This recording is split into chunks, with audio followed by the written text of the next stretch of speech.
네, 안녕하세요. 이비스 연계 모든 작품 총정리의 강의를 맡고 있는 이승훈 선생님입니다. 박재삼 시인의 추억이서라는 작품을 공부를 할 건데요. 이 작품은 사실은 기출이 한번 된 적이 있던 작품이에요. 02년도 수능에 나왔던 거죠. 여러분들이 초등학생 때 나왔던 그런 수능에 나왔던 작품인데요.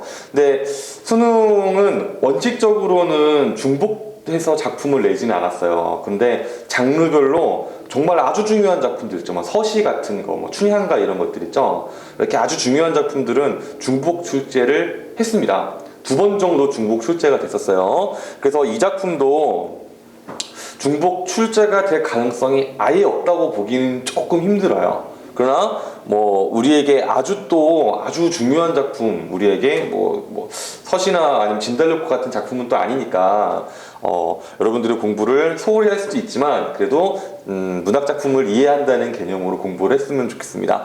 자, 이 작품은 간단하게 말하면 제목을 보시면 추억이서라고 되어 있죠. 여러분, 추억이라는 거는 과거의 기억들 중에서 다시 떠올리고 싶은, 다시 돌아가고 싶고 이제 그런 것들을 우리가 추억이라고 지칭을 하잖아요.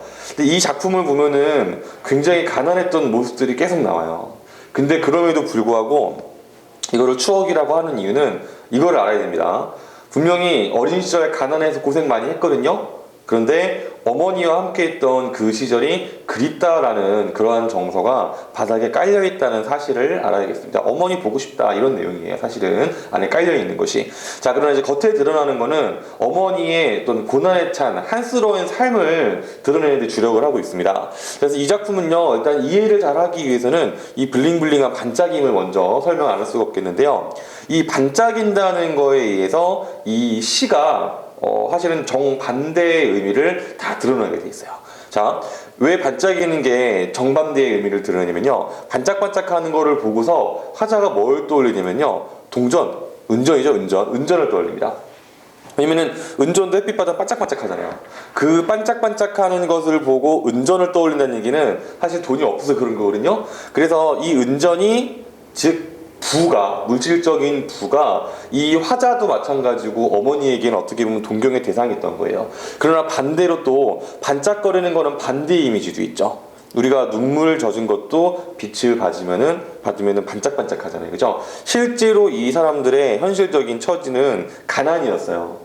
그래서 이 반짝거린다는 것이 굉장히 재밌게도 양면적인 모습을 모두 다 연결하고 있다는 것을 이해하시고, 즉 이 반짝이는 시각적 이미지가 두 개의 의미를 다 보여주는 거예요. 긴밀하게 연결시키면서. 그러면서 이제 이 이해를 하고 본문을 보도록 하겠습니다.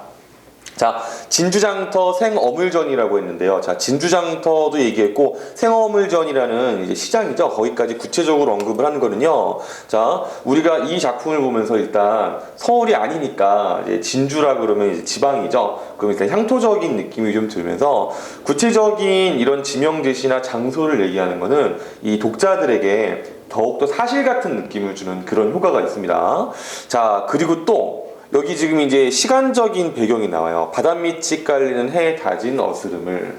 자, 이 장면을 여러분들이 생각해 보면은요, 조금 시적인 분위기를 형성한다는 사실을 알 수 있을 텐데요. 자, 지금 이 작품의 전체적인 내용이 좀 한스러운 내용이거든요. 그래서 이 해가 지는 그 무렵의 그 배경을 머릿속에 떠올리면은 약간 좀 쓸쓸한 그런 느낌을 준다라고 생각이 됩니다. 자, 이연 보겠습니다. 우엄매의 장사 끝에 남은 고기 몇 마리에. 자, 우엄매라는 말은 이거 사투리예요. 경상도 사투리인데 이 사투리도 토속적이고 향토적인 느낌을 주면서 또 하나 울엄매라는 말 자체가 주는 어떤 친근한 느낌 있죠. 그래서 화자가 시적 대상에 대해서 가지는 그런 친근한 느낌까지 같이 표현이 되고 있습니다. 다시 보겠습니다. 우엄매의 장사 끝에 남은 고기 몇 마리에 빛바라는 눈깔들이 속절없이라고 했는데 이 빛바라는 눈깔들이 바로 뭐를 의미하냐면요, 은전을 비유한 말이에요. 반짝반짝하는 거에서 물질적인 부를 떠올렸는데요. 자, 그래서 여기서 이 표현이 비유적 표현이면서 또 한 있죠. 지금 한이라는 거는 마음속에 일종의 정서라서 추상적인 건데 그 추상적인 것을 반짝반짝하는 은전을 가지고 표현을 했으니까 이거를 시각적인 형상화라고도 할 수 있겠습니다. 자, 또 우럼매야 우럼매 이런 식으로 사투리가 나왔죠. 자, 근데 이 우럼매는요, 원래 내신 수업할 때는 이거를 두 가지로 설명을 합니다. 뭐 우는 엄마다 아니면 우리 엄마다 하는데 수능에서는 그건 그다지 중요하지 않으니까 따로 설명하지 않겠습니다. 자, 별받친 그리멀리 우리 오누이의 머리맡댄 골방 안 되었대요. 자, 별받은요, 지금 여태까지 나와 있는 이미지를 통해 봤을 때 반짝반짝하는 거죠. 반짝반짝하는 거 지금 은전이라 그랬죠. 즉 물질적인 부가 있는 그런 장소인데 멀어요. 우리 오누이는 골방에 있습니다. 자, 그래서 지금 이 두 개의 공간은 서로 대조가 되고 있어요. 대조적인 이미지를 보이는데요.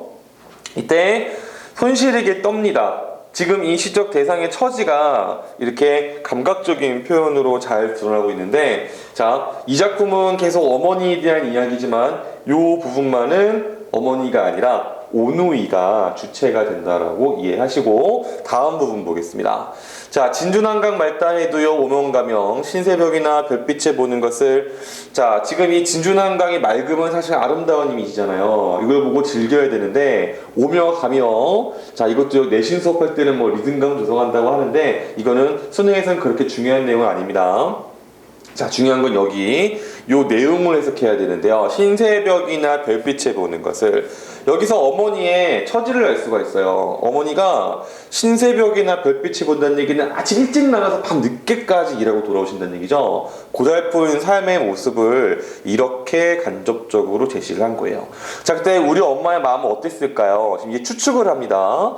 뭐라고 추측하면은 달빛 받은 옹기 전에 옹기들 같을 거래요. 왜냐면은 달빛 받은 옹기 전에 옹기는 반짝반짝하죠. 즉, 지금 이 화자는요, 무슨 생각을 하고 있냐면은, 지금 어머니의 마음이 말없이 글썽이고 반짝이는 것이라고, 지금 눈물, 어머니는 슬펐을 것이다 라고 해서, 보시다시피 어머니의 한을 이렇게 시각적으로 형상화했어요. 마치 눈물인 것처럼. 근데 여기 이 부분이요, 달빛을 받은 옹기 전에 옹기들 같다. 뭐가요? 엄마의 마음이.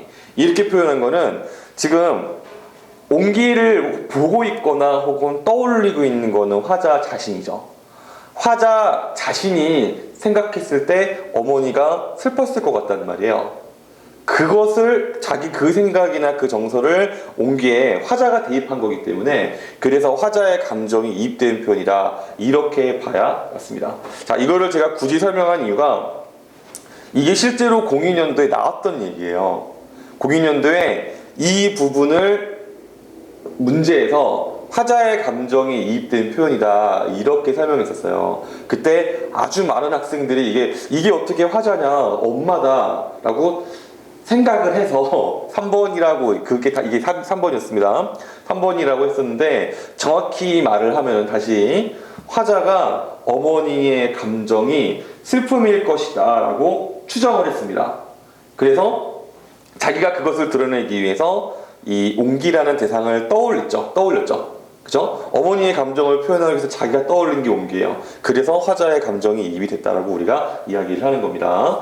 다만 슬프게도 제가 지금 굉장히 길게 설명했지만 이 작품이 나왔을 때 여기에 대해서 물어보지는 않을 겁니다. 이미 출제가 됐으니까. 여러분들이 기억해야 될 건 뭐냐면은, 감정이입이라는 거는 다시 말하지만 특정한 감정이 없는 다른 대상에 이입해서 동일하다는 것을 보여주는 거예요. 근데 다시 옹기를 떠올린 사람이 누구냐면은 화자입니다. 그러니까 화자의 정서가 대입이 된 거예요. 만약에 어머니가 직접 이 옹기를 떠올렸다면 어머니의 감정이 이입됐다고 하겠죠. 그 차이를, 그것만 잘 기억해 주기 바랍니다. 실제로 감정이입은요, 수능에서 자주 물어보는 개념이고요. 그리고 이거 같은 경우에는 이 여태까지 나왔던 감정이입 문제 중에서 가장 어려웠던 문제입니다. 제가 그래서 본의 아니게 설명이 조금 길어졌습니다. 자, 그러면은요, 이제 수능 출제 포인트를 보도록 하겠는데요. 이 부분은 설명할 때 한 부분이라 넘어가겠습니다. 자, 일단 문제 봅니다. 적절하지 않은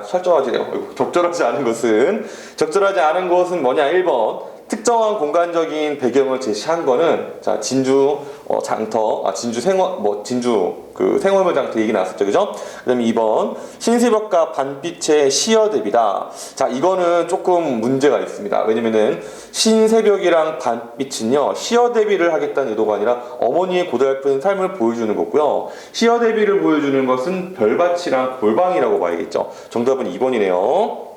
3번 방언 사용한 거 넘어갔고요. 4번 어머니의 정서를 추측을 할 때 의문형으로 하는 거니까 이것도 맞죠. 그리고 5번 시각적인 표현과 촉각적인 표현이 드러났으니까 다양한 감각적 심상이라고 설명해도 무리가 없겠습니다. 자 그럼 이제 48번입니다. 위시를 보기 관점에 따라서 감상할 건데요. 자 보기를 보니까 심미적인 인식에 대한 설명이 나와 있어요.